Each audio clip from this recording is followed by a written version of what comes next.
I always knew I was the backup plan, never the dream. My name is Camilla, and I learned early that being the responsible daughter meant being invisible until someone needed something. While my younger sister Madeline got praised for her smile, I got praised for my reliability. While she got birthday parties, I got asked to help plan them. While she got college paid for, I got student loans and a part-time job at 17. But the day my parents called me crying about losing the house, that was different. That was desperation so raw I could taste it through the phone. "Camilla, honey, we need to talk." Mom's voice cracked like she'd been crying for hours. "Can you come over? It's about the house." I drove over in my beat-up Honda, the one I'd bought myself, because Dad said character came from earning your own way. Funny how that philosophy never applied to Madeline. They were sitting at the kitchen table with papers scattered everywhere. Dad looked older than his 57 years, his face grey and defeated. Mum kept dabbing at her eyes with tissues. "We're 3 months behind on the mortgage," Dad said without preamble. "The bank's starting foreclosure proceedings." My stomach dropped. "How did this happen?" "Your father's hours got cut last year," Mum said. "We thought we could catch up, but we can't." Dad's voice was flat. "We need $50,000 to bring it current and refinance. The bank won't work with us unless we have a co-signer with good credit." They both looked at me. Not at each other. At me. "I don't have that kind of money," I said automatically. "You have your savings," Mum said quietly. "From working at the bank all these years, my savings. The $50,000 I'd scraped together penny by penny, working overtime, skipping vacations, living in a studio apartment while my friends bought houses. My emergency fund. My future. That's everything I have," I whispered. "We know," Dad said, "and we wouldn't ask if we had any other choice." "We'll pay you back," Mom added quickly. "Every penny, with interest. We just need time." I stared at the foreclosure notice on the table. The house where I'd grown up, where Mum had taught me to bake cookies and Dad had helped me with math homework back when he still had patience for me. "This would be a loan," I said, "not a gift." "Of course," Dad said. "We'll draw up papers, make it official." "And I'd need to co-sign the refinance?" "The bank requires it, but it's just a formality.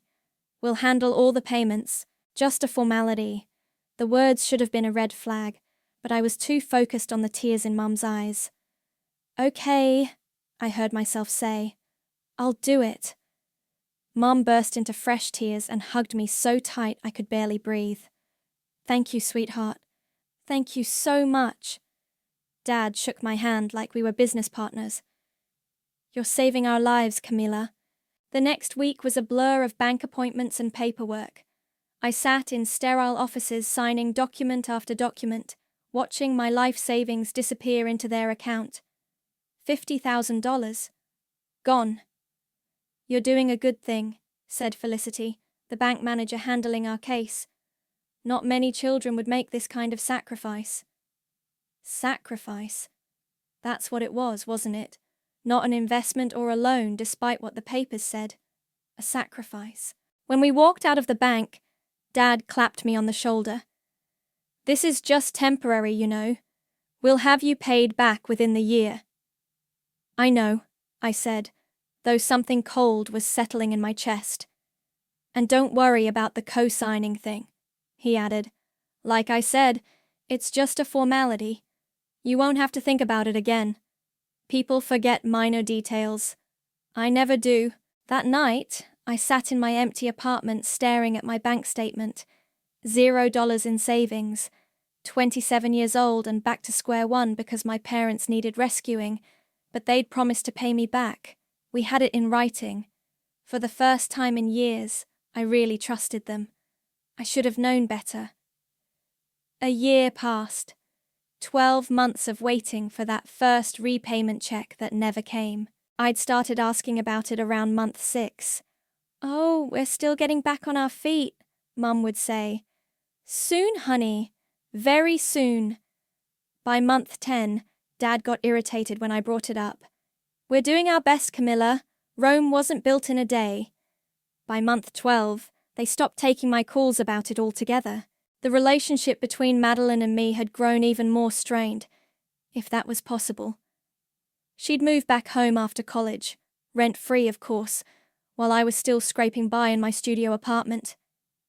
Every family dinner was a performance where she was the star and I was the stagehand. Nobody noticed. Then Mum called on a Tuesday morning, practically vibrating with excitement. "Camilla! Oh my goodness, I have the most wonderful news!" "Did you finally get that promotion at work?" I asked, hoping maybe this meant they could start paying me back. No, even better. Madeline's engaged." My coffee mug stopped halfway to my lips. "Engaged?" "Yes. Jesus proposed last night. Oh, it was so romantic. He took her to that fancy restaurant downtown, got down on one knee right in front of everyone. The ring is absolutely gorgeous. Jesus Blair. I'd met him a few times. Nice enough guy. Worked in marketing.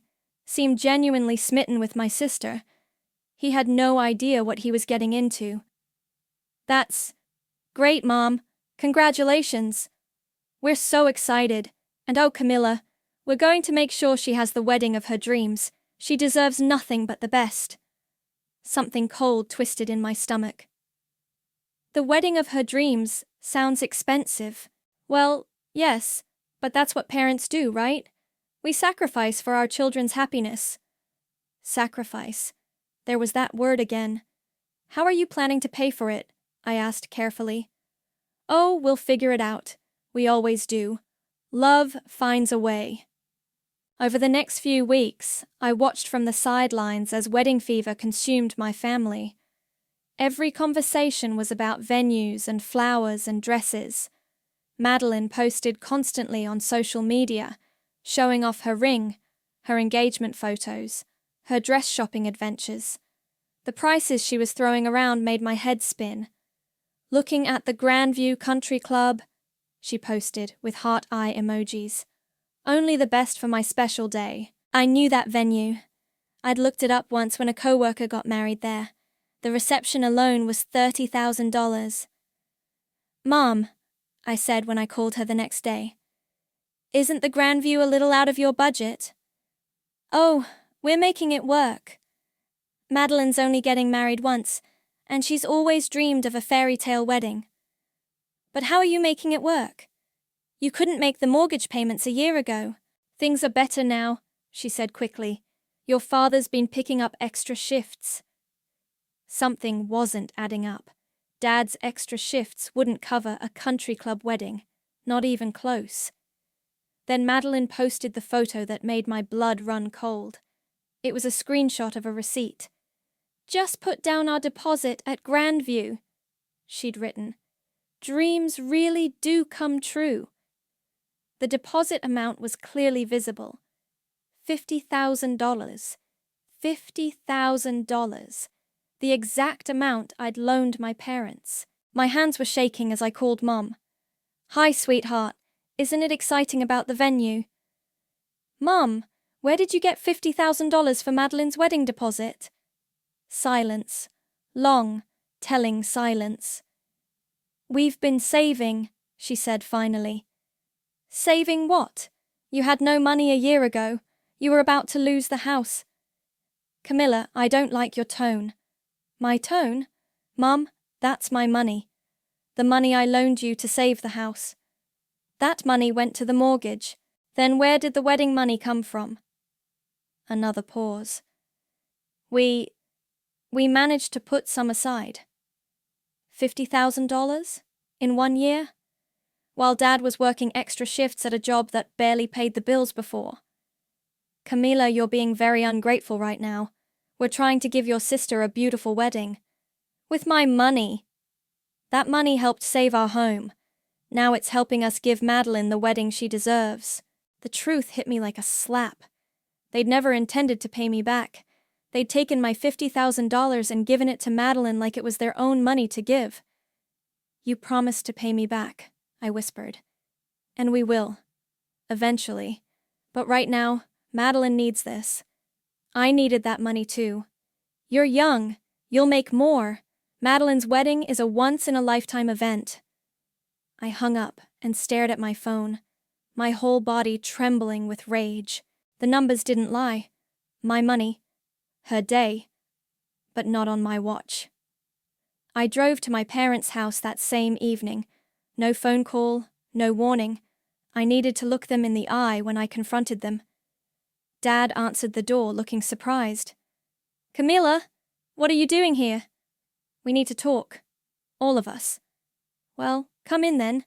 Madeline's here too, actually. She's showing us more wedding photos." Perfect. I walked into the living room where Mom and Madeline were huddled over Madeline's laptop, cooing over flower arrangements that probably cost more than my monthly rent. "Camilla!" Madeline looked up with that practiced smile. "Look at these centerpieces. Aren't they gorgeous?" "They're lovely," I said. "How much do they cost?" Her smile faltered slightly. "Oh, I don't know the exact—" $2,000, I said, reading over her shoulder. "For flowers that'll be dead in a week." "Camilla," Mom said sharply, "don't be negative." "I'm not being negative. I'm being realistic. Where's the money coming from, Madeline?" Madeline glanced at our parents. "Mom and Dad are helping with the wedding." "Helping how? With what money?" Dad cleared his throat. "Camilla, if you have something to say, just say it." "Fine. I want my $50,000 back. Now." The room went dead silent. Madeline's fingers froze over her keyboard. "We don't have it right now," Mom said carefully, "because you gave it to Madeline for her wedding." "We didn't give her anything," Dad said. "We're paying for our daughter's wedding. With my money." "That money went to save the house," Mom insisted. I pulled out my phone and showed them Madeline's post. "Then explain this. $50,000 deposit. Posted 3 days ago." Madeline's face went white. That's different money." "What different money? You don't have a job, Madeline. You've been living here rent-free for a year." "I have some savings." $50,000 in savings? From what? Your part-time job at the boutique that you quit after 2 months? Dad stood up. "Camilla, that's enough." "No, it's not enough. You promised to pay me back. You signed papers saying it was a loan. Instead, you took my entire life savings and handed it over to her like it was nothing." "It's not nothing," Mom said, her voice rising. "It's your sister's wedding day, the most important day of her life. And what about my life? What about my future? I gave you everything I had." "You'll make more money," Madeline said dismissively. "You work at a bank. I'm only getting married once." The casual cruelty of it took my breath away. "You think I'll just make more money?" "Well, yeah. You're good at that stuff." "That stuff? You mean working 60-hour weeks and living like a monk to save every penny?" "Camilla, you're being dramatic," Dad said. "We're family. Family helps each other. Family pays each other back when they borrow money." "We will pay you back," Mom said. "After the wedding, when things settle down." "When? Give me a date." They exchanged glances. "We can't give you an exact date right now," Dad said, "because you never intended to pay me back." "That's not true," Mom protested, but her voice lacked conviction. "Then prove it. Cancel the wedding. Use that $50,000 to pay me back like you promised." Madeline shot to her feet. "Are you insane? I'm not canceling my wedding." "Then you're stealing from me." "I'm not stealing anything. Mom and Dad are paying for my wedding. With money they borrowed from me. That's between you and them." I stared at her. My own sister, acting like my financial ruin was just an inconvenience to her fairy tale. "You know what the worst part is?" I said quietly. "I actually believed you cared about me. All of you. I thought family meant something." "Family does mean something," Mom said. "That's why we're doing this for Madeline." "And what are you doing for me?" Silence. "Right." I headed for the door. Don't call me unless you have my money. Camilla, wait, Dad started. No, I'm done. Enjoy your dream wedding, Madeline. I hope it's worth destroying your family over. I'm not destroying anything, she called after me. You're the one being selfish. I slammed the door behind me and sat in my car for a full minute, hands shaking with rage. My phone buzzed. A text from Samson, my coworker. Drinks tonight. You look like you need them. I drove straight to the bar where he was waiting. One look at my face and he ordered me a double whiskey. They spent it, I said without preamble. All of it. On her wedding. Jesus! What are you going to do? I don't know. They act like I'm being unreasonable for wanting my own money back. You're not unreasonable. You're being walked all over. I downed the whiskey. I can't keep taking this. I won't. Then don't. You have options. Like what? Like remembering that you co-signed that mortgage. That gives you rights. I stared at him. What kind of rights? The kind you should probably look into. That night, I pulled out all the mortgage paperwork and read every single line. For once, I saw what my signature was really worth. I didn't sleep that night. Every time I closed my eyes, I saw Madeline's smug face telling me I'd make more money.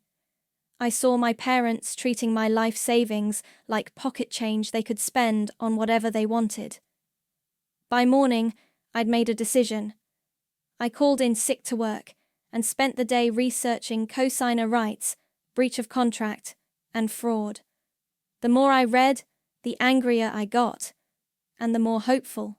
3 days later, I had a meeting scheduled with Felicity at the bank, not as their loan officer, but as mine. Camilla, she said, gesturing to the chair across from her desk. What can I help you with today? I need to understand my rights as a co-signer on my parents' mortgage. Her eyebrows rose slightly. Is there a problem with the loan? There's a problem with how the funds were used. I slid a folder across her desk. I have documentation here showing that the $50,000 I provided was supposed to be a loan to bring their mortgage current. Instead, they used it for other purposes. Felicity opened the folder and scanned the loan agreement I'd had them sign, along with printouts of Madeline's social media posts about the wedding expenses. This is concerning, she said after a few minutes. The loan modification was approved based on your financial contribution and co-signature. If those funds were misappropriated, what are my options? Well, as a co-signer, you have certain rights. If the primary borrowers have materially breached the terms of the agreement, you may be able to withdraw your guarantee. My heart started pounding. What would that mean for them? Without your co-signature and financial backing, they likely wouldn't qualify for the current loan terms. The bank would probably call the loan due immediately. And if they can't pay? Foreclosure proceedings would resume. I stared at the papers in front of me. How quickly could this happen? If you formally request to withdraw your guarantee and can demonstrate material breach, we could process it within a week. They'd have 30 days to either find alternative financing or bring the loan current without your backing. Which they can't do. Based on their financial profile when we originally processed this loan? No, I don't believe they could. I sat back in my chair. I need to think about this, of course, but Camilla... Felicity leaned forward. I've been in banking for 20 years. I've seen a lot of family financial disputes. What they did to you, it's not just morally wrong, it's legally questionable. Meaning? Meaning you'd be well within your rights to protect yourself. I left the bank with a stack of paperwork and a head full of possibilities. For the first time in months, I felt like I had some control. That evening, Samson came over with takeout Chinese food. You look different, he said, unpacking containers on my tiny kitchen table. Different how? Less defeated.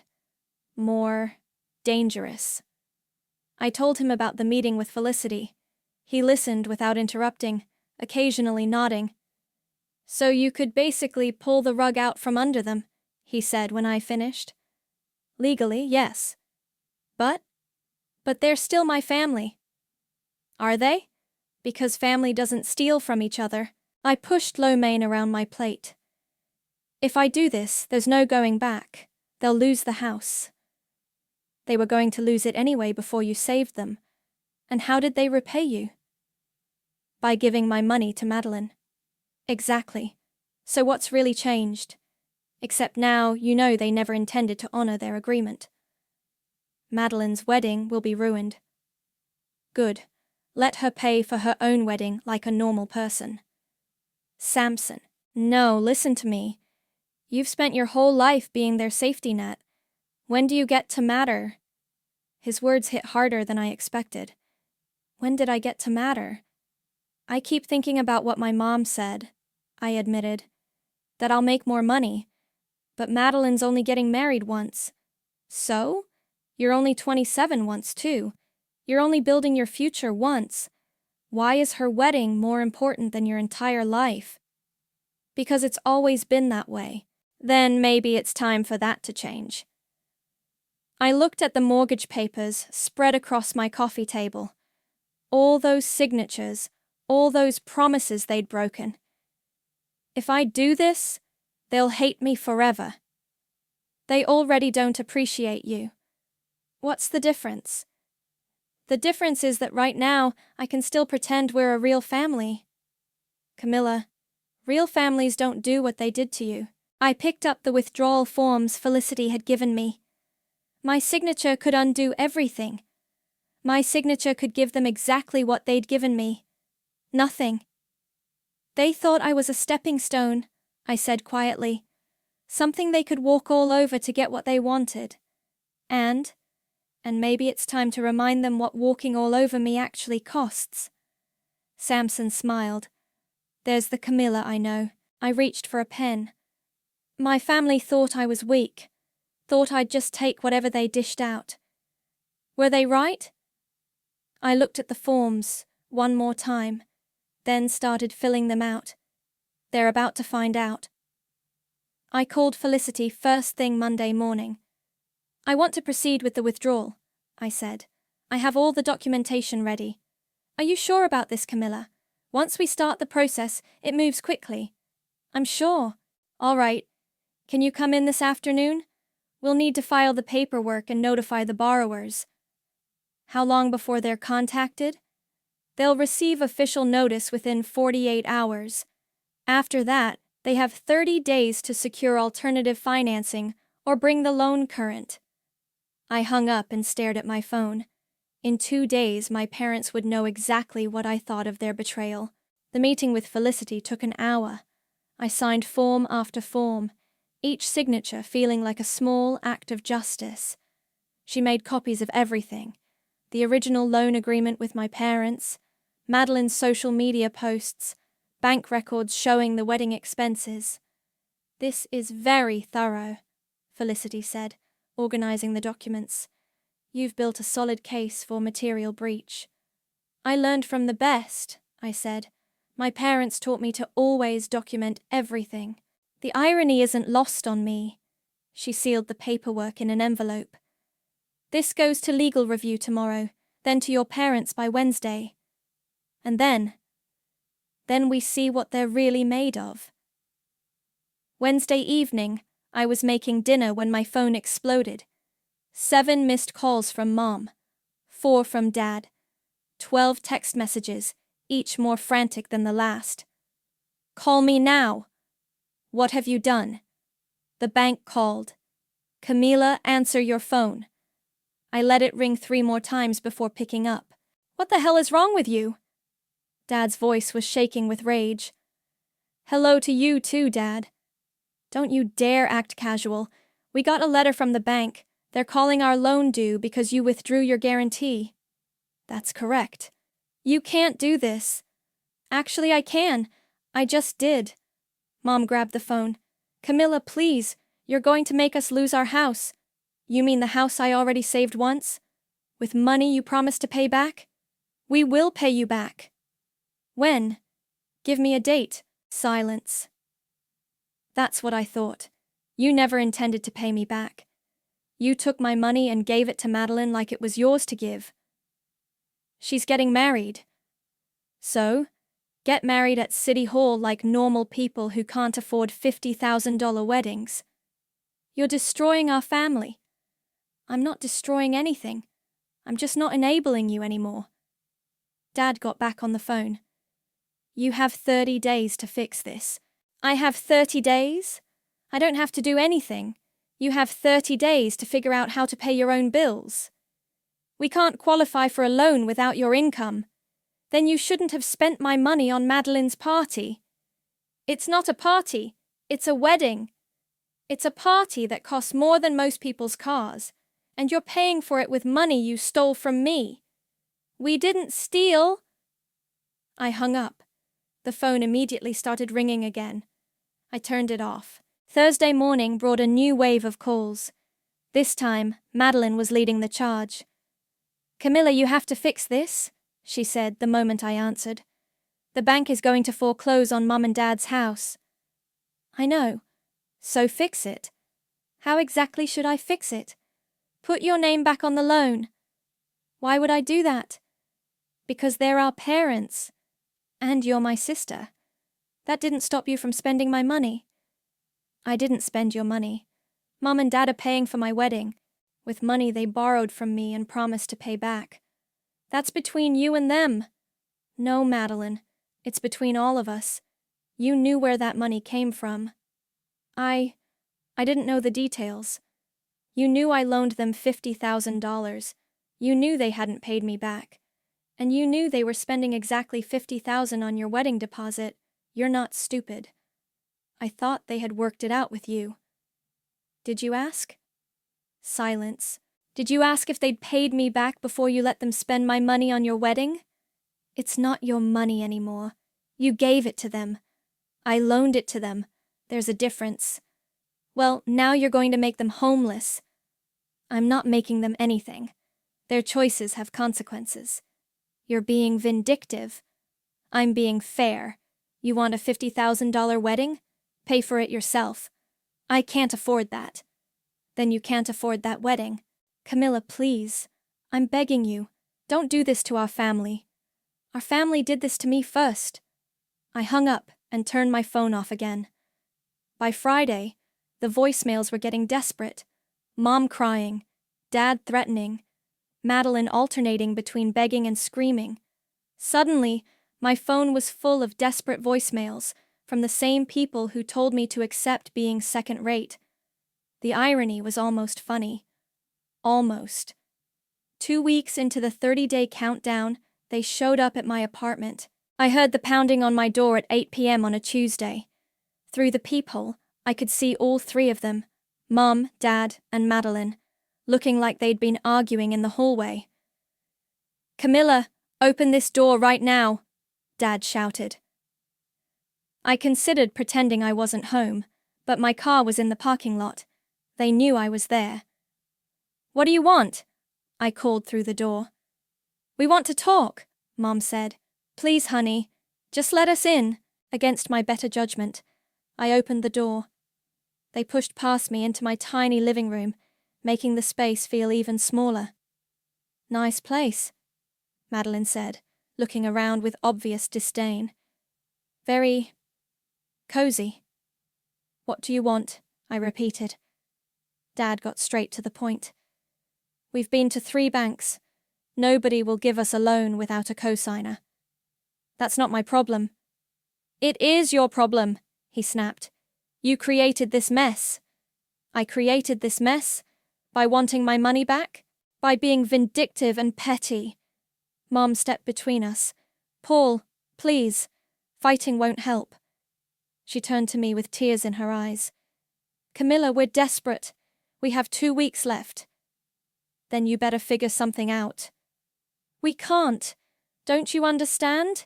Without your signature, we lose everything. You should have thought of that before you spent my money. We'll pay you back, Mum said. I swear to you, we'll pay every penny back. When? After the wedding? No. I cut her off. Before. Pay me back now, and I'll consider helping you. We can't pay you back now, Dad said. The money's already spent. On my wedding, Madeline added defensively, which is in 6 weeks. Then cancel it. I'm not canceling my wedding. Then enjoy being homeless, Mom gasped. Camilla, how can you say that? How can I say it? How could you steal from me? We didn't steal. You took money you promised to pay back and gave it to her instead. What do you call that? We call it taking care of our daughter, Dad said. I'm your daughter too. You're 27 years old. You can take care of yourself. So can she. She's 25. It's different, Mom said. Madeline needs us. And I needed that money.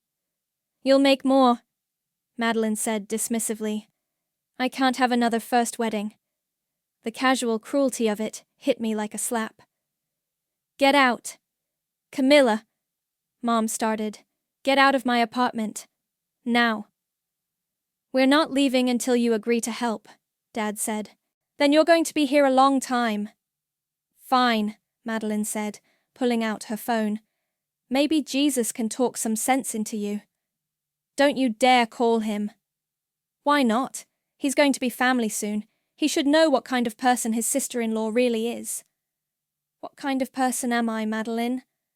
The kind who destroys her own family over money. The kind who expects people to keep their promises. The kind who's jealous of her sister's happiness. That one stung, because part of me wondered if it was true. You think I'm jealous? I think you can't stand that I'm getting everything I ever wanted while you're stuck in this sad little apartment working at a bank. I'm working at a bank to pay my own bills, you know, like an adult. I'm getting married. That's what adults do. Adults pay for their own weddings. Our parents are paying for my wedding. With my money. That's not my fault. I stared at her. My own sister, standing in my living room, acting like my financial ruin was just an inconvenience to her fairy tale. You're right, I said quietly. It's not your fault. It's mine. Mom looked hopeful. Does that mean it's my fault for trusting any of you? It's my fault for thinking family meant something. It's my fault for believing you'd keep your word. Camilla, please, Mom begged, don't do this to us. I'm not doing anything to you. I'm just not saving you anymore. Dad stepped closer, his face red with anger. You ungrateful little... Don't. My voice was ice cold. Don't you dare call me ungrateful. I gave you everything I had. And we're grateful. No, you're not. You're entitled. You think I owe you my entire future because we share DNA. Families are supposed to help each other, Mom said. Families are supposed to have your back. Mine always had a knife ready. The room went silent. 2 weeks, I said. That's what you have left. Use them wisely. Camilla, Madeline started. Get out, all of you. And don't come back unless you have my $50,000. They left without another word, but I could hear them arguing in the hallway as they walked away. I called Samson as soon as they were gone. They came here, I said when he answered. How bad was it? Madeline told me I'm jealous of her happiness. Are you? I'm jealous that she gets to be selfish and still be the favorite. That's not the same thing. No, it's not. I looked around my tiny apartment, at the life I'd built with no help from anyone. But I'm done being jealous, and I'm done being their safety net. Good. How are you holding up? Better than I expected. They can't hurt me anymore. Why not? Because I finally stopped caring what they think of me. It was the first completely honest thing I'd said in weeks. The bank called me on day 28. Camilla, it's Felicity. Your parents missed the deadline. We're proceeding with foreclosure. When? Papers will be filed tomorrow. They have until the end of the week to vacate. I hung up and stared at my phone. It was really happening. Within an hour, my phone was ringing again. This time it was a number I didn't recognize. Camilla, this is Jesus. My stomach dropped. Hi, Jesus. I need to talk to you. Can we meet somewhere? I don't think that's a good idea. Please, just coffee. 1 hour. Something in his voice made me agree. We met at a cafe downtown, neutral territory. He looked like he hadn't slept in days. Madeline told me what happened, he said as soon as I sat down. I'm sure she did. She said you're trying to destroy the family because you're jealous of our wedding. And what do you think? He was quiet for a long moment.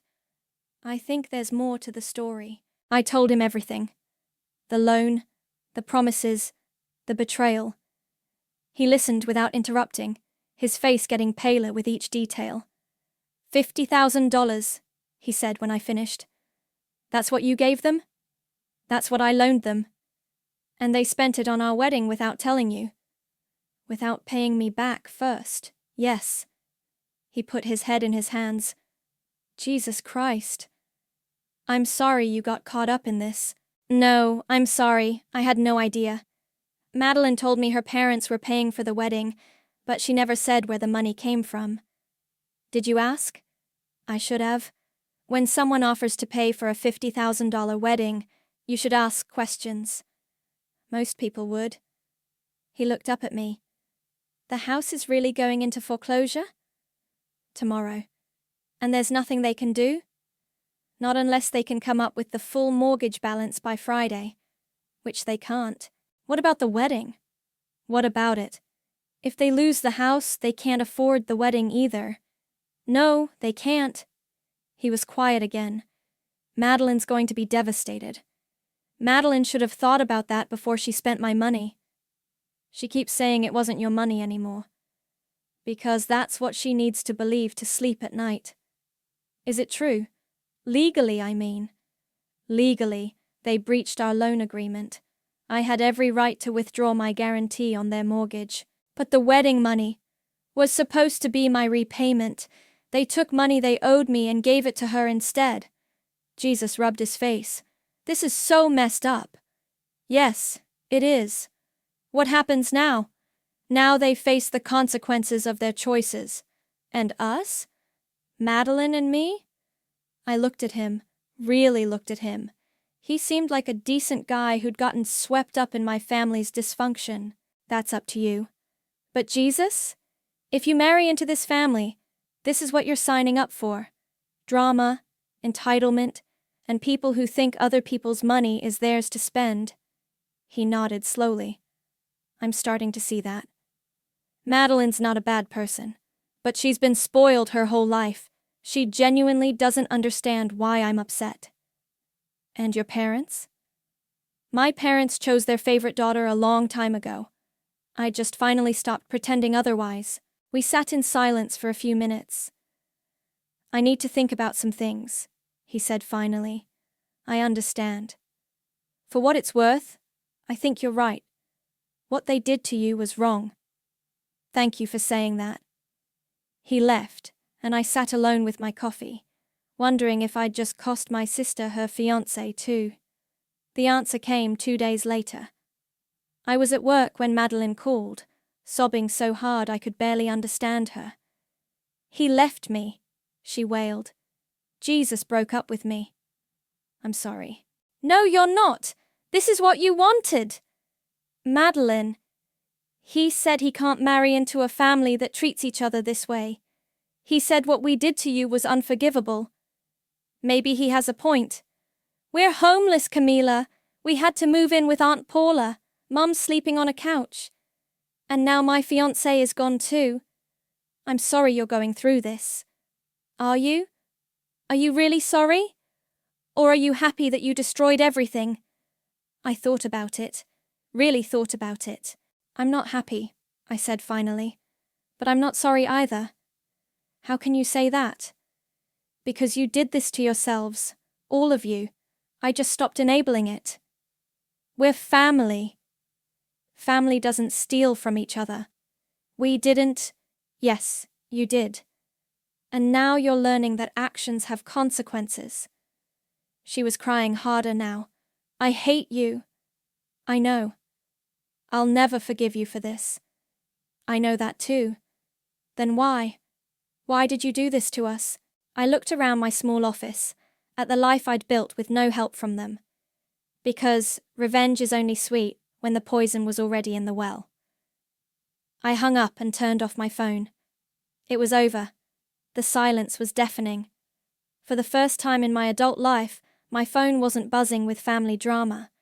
No desperate calls from Mom, no guilt trips from Dad, no demands from Madeline. Just quiet. I should have felt victorious. Instead, I felt hollow. Samson found me at my desk during lunch, staring at my computer screen without really seeing it. You look like someone who won a war, but lost everything else, he said, sitting on the edge of my desk. That's pretty accurate. Any regrets? I considered the question. I regret that it came to this. I don't regret doing it. Good, because I have news. What kind of news? The kind that might make you feel better about your choices. He pulled out his phone. Remember my cousin who works in real estate? She's been keeping an eye on your parents' situation. And they're not just staying with your aunt. Your dad's been telling everyone who'll listen that you're a vindictive daughter who destroyed the family over money. Sounds about right. But here's the thing. People are asking questions, like why a 27-year-old had $50,000 to loan in the first place, and why parents would spend their daughter's money on a wedding instead of paying her back. What are people saying? That your parents are the problem, not you. Aunt Paula apparently told half the family that she's embarrassed by how they treated you. I felt a flicker of something that might have been vindication. Really? Really. And there's more. Jesus isn't just gone. He's been telling people exactly why he left. Word is getting around about what really happened. Poor Madeline. Is it poor Madeline? Or is it finally Madeline facing consequences for her actions? Before I could answer, my phone rang. Unknown number. Hello? Camilla? This is Paula, your aunt. I straightened up. Hi, Aunt Paula. I need to talk to you. Can you come by tonight? Your parents are out looking at apartments. I don't think that's a good idea. Please, just me. I have something to say. Against my better judgment, I agreed. Aunt Paula's house was exactly as I remembered. Warm, cluttered, lived in. She met me at the door with a hug that caught me off guard. You look tired, she said. It's been a rough few weeks. I bet it has. She led me to her kitchen table. Coffee? Sure. She poured 2 cups and sat across from me. I owe you an apology. You do? I've known for years how your parents treated you. How they favored Madeline. I should have said something. It wasn't your place. Maybe not. But watching you sacrifice everything for them, then seeing how they repaid you, I'm ashamed I stayed quiet. What are you saying? I'm saying you did the right thing. What they did to you was theft, plain and simple. The words hit me harder than I expected. Someone in my family finally understood. Your mother keeps saying you're vindictive, Paula continued. But I've seen vindictive. This isn't vindictive. This is justice. It doesn't feel like justice. It feels like destruction. Sometimes they're the same thing. Sometimes you have to burn down what's broken before you can build something better. And if there's nothing left to build, then at least you're free. We sat in comfortable silence for a moment. For what it's worth, Paula said, I'm proud of you. It took courage to do what you did. It took anger. Sometimes that's the same thing too. I left Paula's house feeling lighter than I had in weeks. Not happy exactly, but clear. Like I'd finally stopped carrying a weight I didn't even realize was there. My phone buzzed as I got to my car. A text from an unknown number. This is Jesus. I wanted you to know. I'm sorry for what my family put you through.